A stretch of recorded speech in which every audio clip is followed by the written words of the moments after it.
In the 1930s, near my hometown, a man killed his wife, his Mael, and his 3 stepchildren, dismembered their bodies and hid them in the root cellar. My great-uncle and his father, my great-grandpa, were out hunting when their dog ran off barking. Uncle followed the dog and found a burlap bag. He opened it and found the head of one of the children. When he told us the story, he said he looked up and the man was standing right in front of him, another burlap bag in his hands.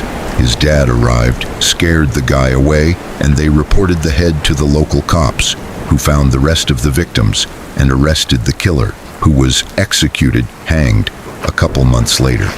My uncle only told us the story once, but after he died, we found all the newspaper clippings about the murders in a trunk under his bed. I think it must have haunted him his entire life, especially since one of the kids was his age. It's a bit of local history I grew up hearing about, but didn't realize my great-uncle was the one who found the bodies until I was a teenager, because he simply never talked about it except that one time. Super eerie case in Lebanon involving a family of weirdos from a village called Kfar Shima. Neighbors had been whispering about them for years due to their reclusiveness and antisocial behavior, but it wasn't until last summer that the authorities broke into their property and found 5 dead bodies in different states of decay in a hidden locked room under the house. Turns out the eldest son had been quietly stashing his own deceased siblings and father down there since the 1980s, claiming it was a family ritual and that he was just fulfilling their wish to be buried at home. While some died of natural causes, one brother, George Al-Fatah, had been killed by another sibling, Khalil, during the Lebanese Civil War.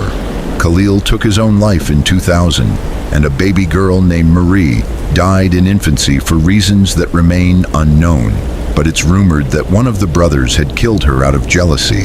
The eldest brother, Christo Al-Fatah, was living there with his senile 90-year-old mother. He was arrested and remains in custody to this day, while the mother was sent to an elderly care facility and the bodies were finally given a proper burial. Such a creepy family, and the story was absolute nightmare fuel when it broke out. You mean ones we are kinda connected to in some way? So I'll go with one of those. I worked for a year or two at a chemical type company a long time ago, 90s I think, and they had a big announcement. The company wasn't doing quite as well as they'd hoped financially. One of the guys in the crowd was muttering how they'd better not be talking about layoffs. And of course, that's exactly what they did. So the guy who was muttering apparently went straight out to the parking lot where his truck was and got his rifle out and was immediately swarmed by police because they had always seen him as a bit of a concern. So they prepared for exactly that. Big thank you to whomever thought ahead that far rather than just assuming it would be okay. This was before mass shootings were quite as popular as today.